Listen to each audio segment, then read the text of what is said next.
Hello everyone, welcome to guiding Sarathi. हम लोग इस वीडियो में आज 2 फरवरी के से रिलेटेड एमसीक्यू को देखेंगे। तो चलिए वीडियो को शुरू करते हैं। हमारा पहला क्वेश्चन जो होगा से 106 अमेंडमेंट एक्ट के बारे में होगा। यहाँ पे 106 अमेंडमेंट एक्ट के बारे में पहला क्वेश्चन है। तो first statement, the act provide 33% reservation to women in Lok Sabha and state legislative assembly. Second statement, it was the last bill to be passed in the old parliament building. Third है, the seat already reserved for scheduled caste and scheduled tribes will not come within the purview of women reservation. तो इन तीनों statement में से कौन सा statement सही है ये बताना है। A any one, B any two, C all of the above and D none of the above. तो इन तीनों में से कौन सा स्टेटमेंट सही है।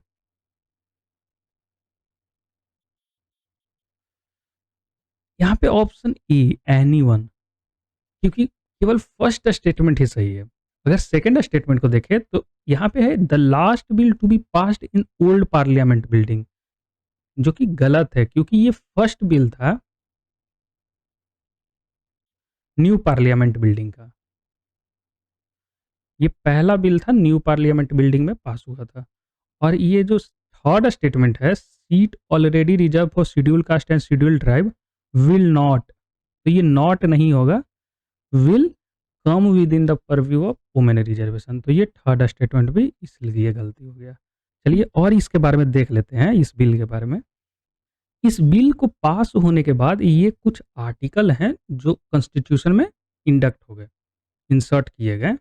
तो article 330 A, 332 A, 339 double A, 334 ए, तो ये 4 आर्टिकल इंसर्ट किए गए कॉन्स्टिट्यूशन में इस बिल को पारित करने के बाद। और इसका अगर टाइम फ्रेम देखें इस रिजर्वेशन बिल का, तो ये 15 ईयर है।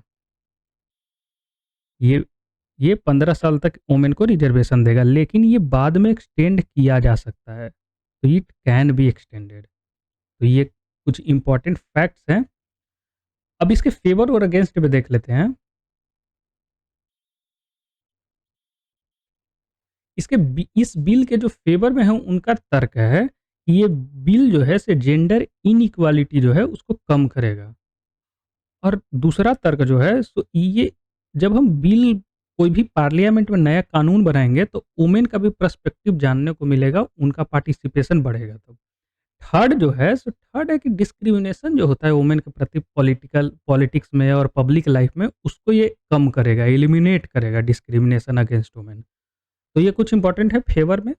और अगेंस्ट में अगर हम बात करें तो अगेंस्ट में जो है उनका कहना है कि ये बिल जब इम्पोर्टेंट है तो हम राज्यसभा में रिजर्वेशन क्यों नहीं दे रहे हैं, क्योंकि इस बिल के तहत राज्यसभा में वुमेन रिजर्वेशन नहीं है, नहीं रहेगा। और अगर इतना ही है तो हम स्टेट लेजिस्लेटिव काउंसिल में क्यों नहीं दे रहे हैं, क्योंकि स्टेट लेजिस्लेटिव असेंबली में ये बिल लागू होगा, उसमें रिजर्वेशन मिलेगा वुमेन के, लेकिन स्टेट लेजिस्लेटिव काउंसिल में रिजर्वेशन नहीं मिलेगा। तो ये कुछ इंपॉर्टेंट है। और तीसरा कहना है कि जब इतना जल्दी क्यों हुआ इस बिल को लाने के लिए, क्योंकि इस बिल पारित तो हो गया, लेकिन इसको इम्प्लीमेंट करने के लिए 2021 सेंसस को, जब 2021 का सेंसस का डाटा आ जाएगा तब उसके आधार पर रिजर्वेशन दिया जाएगा।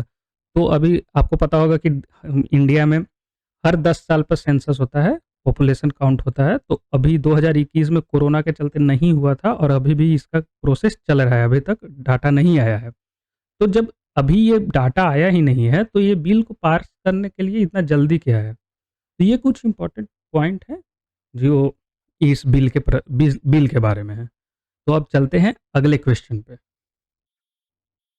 Question number 2, consider the following statement about enforcement directorate ED.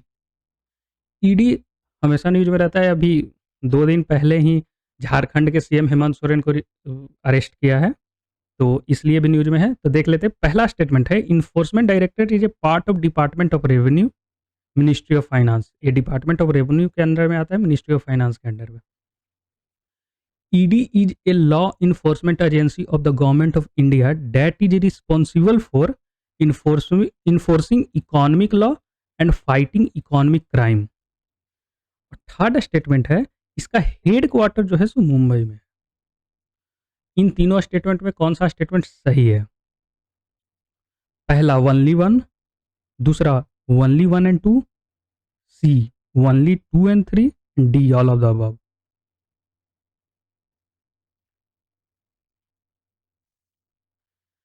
Option B यहाँ पे सही है, ओनली वन एंड टू।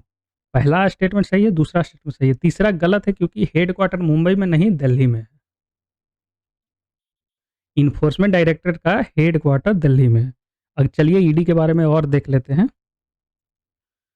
अगर हम इन्फोर्समेंट डायरेक्टरेट का हिस्ट्री की बात करें तो ये सबसे पहला बार इसे 1956 में लाया गया था और उस वक्त इसका नाम था इन्फोर्समेंट यूनिट।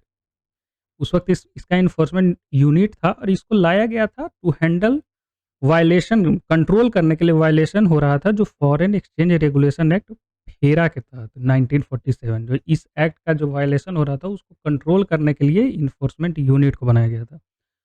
फिर 1957 में इसका नाम बदल करके ईडी रख दिया गया। अगर इसका हेड क्वार्टर दिल्ली में है और ये 5 रीजनल ऑफिस है इसके, मुंबई, कोलकाता, चेन्नई, चंडीगढ़ एंड दिल्ली। तो ये 5 रीजनल ऑफिस है और ये हेड क्वार्टर दिल्ली में। ईडी की बात करें तो ये 4 एक्ट है जिसको इम्प्लीमेंट करवाता है ईडी। पहला है FEMA, foreign exchange management act. दूसरा है PMLA, prevention of money laundering act. Third है फ्यूजिटिव इकोनॉमिक ऑफेंडर एक्ट। और चौथा जो है conservation of foreign exchange and prevention of smuggling activity act 1974। तो ये 4 इंपॉर्टेंट एक्ट है और चारों इंपॉर्टेंट एक्ट आप देख रहे होंगे कि इकोनॉमी से रिलेटेड है, फाइनेंस से रिलेटेड है। तो ये गवर्नमेंट का प्राइमरी ऑर्गेनाइजेशन है फाइनेंशियल इन्वेस्टिगेशन करने के लिए। तो ये कुछ इंपॉर्टेंट फैक्ट है ईडी के बारे में। चलिए अब अगले क्वेश्चन पे चलते हैं। थर्ड क्वेश्चन साउथ चाइना सी के बारे में है। साउथ चाइना सी हमेशा न्यूज में रहता है, चाइना इस पे पूरा साउथ चाइना सी पे क्लेम करता है, तो ये हमेशा ही न्यूज में रहता है। तो इसके बारे में देख लेते हैं। Which of the following countries are involved in dispute for South China Sea? इन पांचों देश में से कौन कौन सा कंट्री इन्वॉल्व है डिस्प्यूट में साउथ चाइना सी से रिलेटेड? पहला वियतनाम, दूसरा फिलीपींस, तीसरा मलेशिया, चौथा साउथ कोरिया, पांचवा इंडोनेशिया। इन पांचों में से कौन कौन सा स्टेटमेंट सही है? पहला any two, any three, any four, all of the above. तो इन पांचों देश में कौन कौन सा देश इन्वॉल्व्ड है साउथ चाइना डिस्प्यूट में? यहाँ पे बी ऑप्शन सही है, एनी थ्री। अगर हम वियतनाम, फिलीपींस, मलेशिया, ये तीनों देश इन्वॉल्व्ड हैं साउथ चाइना डिस्प्यूट में। साउथ कोरिया एंड इंडोनेशिया इसमें इन्वॉल्व नहीं है। और अगर 2 देश है, चाइना एंड ताइवान। तो ये 5 देश हैं जो कि इस डिस्प्यूट में इन्वॉल्व्ड हैं। अगर आप साउथ चाइना सी को देखें तो ये जो रेड कलर में है, ये पूरा एरिया को चाइना क्लेम करता है कि मेरा पार्ट है। तो इसमें वियतनाम का भी एरिया यहाँ पे आ जाता है, यहाँ पे फिलीपींस का, नीचे मलेशिया का भी, और यहाँ पे ताइवान है। तो ताइवान को तो पूरा ताइवान को ही कहता है कि वो मेरा ही पार्ट है, तो वो तो डिस्प्यूट में है ही। तो ये है पूरा साउथ चाइना सी। ये न्यूज़ में क्यों अभी आया? क्योंकि अभी फिलीपींस और वियतनाम जो है सो एक एग्रीमेंट साइन किए हैं कोस्ट गार्ड, जो दोनों देश का कोस्ट गार्ड है उसके बीच में कोऑपरेशन को बढ़ाने के लिए। क्योंकि चाइनीज जो कोस्ट गार्ड है वो हमेशा इधर इनके कोस्ट गार्ड को परेशान करते हैं, उन पे वाटर कैनन का इस्तेमाल करते हैं। तो ये सारा कुछ, तो इन लोग आपस में एक एग्रीमेंट को साइन किए हैं। एक इम्पॉर्टेंट पॉइंट यहाँ पे है यूएन क्लॉज। ये जो ब्लू कलर है ये यूएन क्लॉज में आता है, ये यूएन क्लॉज का लाइन है। तो यूएन क्लॉज होता क्या है? यूएन के अनुसार आप किसी भी देश के लैंड बाउंड्री से 12 नॉटिकल माइल उसका टेरिटोरियल सी आता है, उस पे पूरा उसका अधिकार है। और 200 नॉटिकल माइल तक एक्सक्लूसिव इकोनॉमिक जोन के अंडर में आता है। तो ये यूएन क्लॉज है। तो चाइना इस पूरा एरिया को क्लेम करता है, यूएन क्लॉज का लाइन है उसको वो नहीं मानता है। तो ये कुछ इंपॉर्टेंट पॉइंट है साउथ चाइना सी के बारे में। चलिए अगले क्वेश्चन पे चलते हैं। अगला क्वेश्चन जो फोर्थ क्वेश्चन है, अगस्त्या गमा एज, ये अभी न्यूज में था। अगस्त्या गमा एज, तो ये क्या है? ऑप्शन ए, एक प्रकार का योगा है। बी, कंगारू लिजार्ड का स्पीसीज एक है। सी, एस्ट्रॉयड है। या डी, कोई नया प्लानेट है। यहाँ पे बी ऑप्शन सही है। ये देखिए, new species of kangaroo lizard discover in Idukki, Kerala में ये जगह है। केरला के वेस्टर्न घाट पे इसको आइडेंटिफाई किया गया है। तो ये है आपका न्यू स्पीसीज ऑफ लिजार्ड। ये दूसरा है, ये जो कंगारू लिजार्ड स्पीसीज है, ये सेकंड है अगस्त्या गामा जेनस का।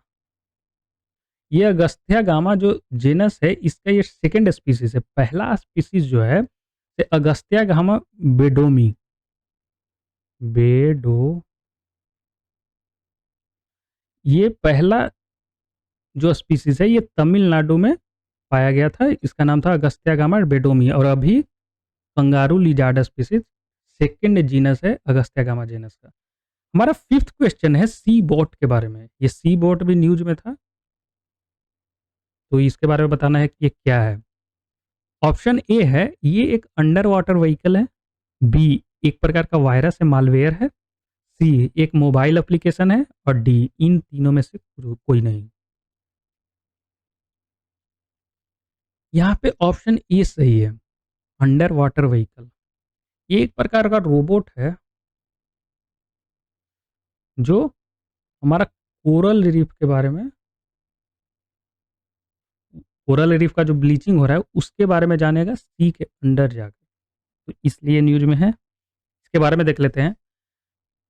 ये इसका इमेज है। तो ये मॉनिटर कोरल रीफ, तो यहाँ पे देख लीजिए, the Goa based CSIR national institute of oceanography has launch autonomous under water vehicle called Seabot, a robot with advance feature for increase surveillance over coral reef. Coral reef पर और भी surveillance बढ़ाने के लिए, कोरल ब्लीचिंग हो रहा है उसको कैसे प्रिवेंट किया जाए, ये सारा कुछ जानने के लिए इसको लॉन्च किया गया। अब ये जो रोबोट है ये इंडियन नेवी के द्वारा भी इस्तेमाल किया जाएगा, इसलिए बैथीमेट्री स्टडीज के लिए। बैथीमेट्री स्टडी क्या होता है यहाँ पे ये देख लेते हैं। बैथीमेट्री स्टडी होता है जो study of floor, study of floor of water bodies. किसी भी वाटर बॉडीज का उसका जो फ्लोर होता है उसके बारे में स्टडी को बैथीमेट्री स्टडी बोलते हैं। तो यहाँ पे तो सी है, तो सी फ्लोर का स्टडीज के लिए बैथीमेट्री स्टडीज करेगा इंडियन नेवी। इस किस लिए करेगा? क्योंकि हाइड्रोथर्मल वेंट को आइडेंटिफाई करने के लिए कि कहाँ कहाँ हाइड्रोथर्मल वेंट है। अब हाइड्रोथर्मल वेंट क्या होता है? हाइड्रोथर्मल वेंट होता है कि कोई भी सी, कहीं पे भी सी फ्लोर पे वोल्केनिकली एक्टिव प्लेस हो या फिर मिड ओशियनिक रीज हो, यहाँ पे क्या होता है कि यहाँ पे लावा बाहर आते रहता है, जिसके चलते वहाँ का जो पानी है वो हीटअप हो जाता है और हीटअप होकर के वापस वो ऊपर की तरफ आने लगता है। तो यहाँ पे ये वाटर फ्लो होता है, तो जिससे हमारा जो शिप है इंडियन नेवी का, वो उसको प्रॉब्लम होता है यहाँ पे सेल करने में, जो सबमरीन है। तो उसको आइडेंटिफाई करने के लिए कि सी फ्लोर पे कहाँ कहाँ हाइड्रोथर्मल वेंट है, उसको आइडेंटिफाई करने के लिए भी इस रोबोट को इस्तेमाल किया जाएगा। तो इसलिए भी ये न्यूज में है। तो चलिए अब चलते हैं नेक्स्ट क्वेश्चन पे। Question number 6। क्वेश्चन नंबर 6 जो कि आज का लास्ट क्वेश्चन है, with reference to the republic day tableau. Republic day पर जो झांकी होती है उससे रिलेटेड है। पहला स्टेटमेंट है, the prime minister office is responsible for selection of tableau. तो कोई भी एक रिपब्लिक डे पे कौन किस राज्य का या किस डिपार्टमेंट का टैब्लू आएगा, किस डिपार्टमेंट का झांकी आएगा, ये पीएमओ डिसाइड करता है। दूसरा स्टेटमेंट है कि 2024 के रिपब्लिक डे के लिए 16 स्टेट्स और एक यूटीज का टैब्लू को सेलेक्ट किया गया था। तो इन दोनों में से कौन सा स्टेटमेंट सही है? Only one, only two, both, none of the above.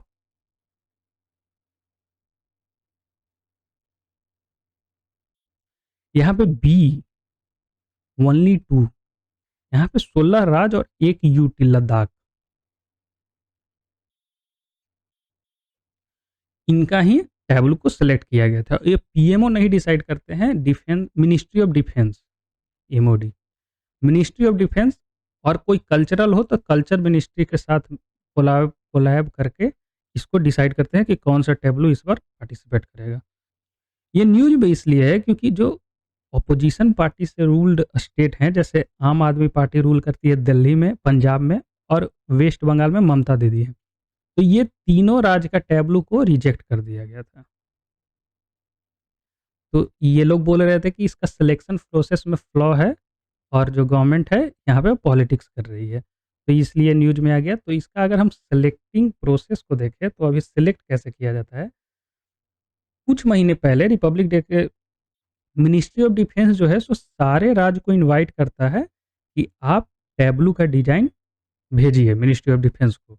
और मिनिस्ट्री ऑफ डिफेंस कुछ थीम बता देती है। जैसे 2024 का जो थीम था वो विकसित भारत था और दूसरा था भारत लोकतंत्र की मतरुका, माने इंडिया मदर ऑफ डेमोक्रेसी। तो ये दो थीम था 2024 के लिए। तो ये थीम से रिलेटेड मिनिस्ट्री ऑफ डिफेंस जो है तो सारे राज्य को इनवाइट करता है कि इस थीम से रिलेटेड आप टैब्लू का डिजाइन को भेजिए। उसके बाद एक्सपर्ट कमेटी का गठन करती है और वो एक्सपर्ट कमेटी पूरा प्रोसेस को देखते हैं और कौन किस किस राज्य और किस किस मिनिस्ट्री का इस बार टैब्लू को सिलेक्ट किया जाएगा। उस सिलेक्शन का पूरा प्रोसेस है, पूरा सिलेक्शन का प्रोसेस है। लेकिन जब ये अभी जो ऑपोजिशन लीडर ने एलिगेशन लगाया है तो उसके बाद मिनिस्ट्री ऑफ डिफेंस ने एक स्टेटमेंट जारी किया कि अगले 3 साल तक रोटेशन बेसिस पे सभी स्टेट को मौका दिया जाएगा इसमें पार्टिसिपेट करने के लिए। और अगला 3 साल जो है सो 2024 से 2026 तक, 2024 से 2026 तक ये इंश्योर किया जाएगा कि रोटेशन बेसिस पे सारे राज्य का टैब्लू ये कर्तव्य पथ पे आए और रिपब्लिक डे में पार्टिसिपेट करें। तो ये कुछ इंपॉर्टेंट फैक्ट्स था टैब्लू से रिलेटेड। अभी जो हमारा रिपब्लिक डे पे जो टैब्लू रहते हैं और परेड होते हैं तो उसका रिजल्ट अभी आया है, तो इसको भी देख लेते हैं। वहाँ पे पैनल ऑफ जज, जो जज बैठे हुए थे उनके हिसाब से बेस्ट मार्चिंग कंटिजेंट का जो अवार्ड है वो तीनों सर्विस और आर्मी नेवी और एयरफोर्स के बीच में सिख रेजिमेंट को दिया गया है। सिख रेजिमेंट का जो कंटिजेंट था उसको फर्स्ट अवार्ड दिया गया है परेड में, मार्चिंग कंटिजेंट के रूप में। और अगर home ministry CRPF and other auxiliary force, CRPF मतलब सीआरपीएफ यहाँ पे आ गया और आईटीबीपी, बीएसएफ, ये इनमें जो है सो दिल्ली पुलिस का वुमेन मार्चिंग कंटिजेंट है ये फर्स्ट किया है। तो इस लिस्ट में दिल्ली पुलिस टॉप की है और तीनों सर्विसेज में सिख रेजिमेंट फर्स्ट किया है। अगर हम टैब्लू की बात करें, पहला अवार्ड जो है सो उड़ीसा का टैब्लू को दिया गया है जिसका थीम था वुमेन एम्पावरमेंट इन विकसित भारत। तो फर्स्ट अवार्ड उड़ीसा को, सेकंड अवार्ड गुजरात को एंड थर्ड अवार्ड तमिलनाडु को। तो ये 3 राज्य हैं जो कि जज के पैनल के अनुसार फर्स्ट, सेकंड, थर्ड हुए हैं। और अगर मिनिस्ट्री और डिपार्टमेंट का जो टैब्लू होता है, कई एक मिनिस्ट्री का भी टैब्लू रहता है, तो उसमें जो है मिनिस्ट्री ऑफ कल्चर पहला अवार्ड जीता है जिसका थीम था भारत मदर ऑफ डेमोक्रेसी। तो ये जज के पैनल के अनुसार ये रिजल्ट अभी आए हैं 2024 रिपब्लिक डे का। जब 2024 26 जनवरी को जो ये पूरा कार्यक्रम समाप्त होता है तो उसके बाद मिनिस्ट्री ऑफ डिफेंस पब्लिक का पोल भी लेती है कि आपके अनुसार कौन सा टैब्लू या कौन सा मार्चिंग कंटिजेंट अच्छा रहा। तो ये 26 और 27 को पोल होता है mygov.in पे। तो ये नॉर्मल पब्लिक यहाँ पे जाकर के रजिस्ट्रेशन करवा करके अपना वोट देते हैं। तो उसके अनुसार पब्लिक चॉइस के अनुसार बेस्ट मार्चिंग कंटिजेंट जो है तीनों सर्विसेज में राजपूताना राइफल को दिया गया है। जज के अनुसार सिख रेजिमेंट जीती है और लेकिन पब्लिक के अनुसार राजपूताना राइफल पहला। और वही जो हम सीआरपीएफ और अदर ऑक्सिलरी फोर्स का देखें तो सीआरपीएफ का जो वुमेन मार्चिंग कंटिजेंट था उसको पब्लिक के अनुसार फर्स्ट अवार्ड मिला है। अब देख लेते हैं टैब्लू में कौन जीता है। तो पहला अवार्ड जो है सो गुजरात को मिला है जज के अनुसार उड़ीसा को मिला था और यहाँ पे पब्लिक के अनुसार गुजरात को मिला है। सेकंड अवार्ड जो है सो उत्तर प्रदेश विकसित भारत समृद्ध विरासत, इसको मिला है उत्तर प्रदेश को। थर्ड अवार्ड जो है सो आंध्र प्रदेश को मिला है। तो ये पब्लिक के ओपिनियन के अनुसार third, first second and third है। और मिनिस्ट्री में देखें तो मिनिस्ट्री ऑफ होम, जो होम मिनिस्टर हैं हमारे अमित शाह, उनके मिनिस्ट्री को मिला है फर्स्ट अवार्ड मिनिस्ट्री में पब्लिक के अनुसार। उसका थीम था वाइब्रेंट विलेज। तो आज के लिए बस इतना ही। वीडियो को लास्ट तक देखने के लिए थैंक यू। अगर वीडियो पसंद आया तो लाइक कीजिए, सब्सक्राइब कीजिए and press the bell icon. Thank you. Good day to all.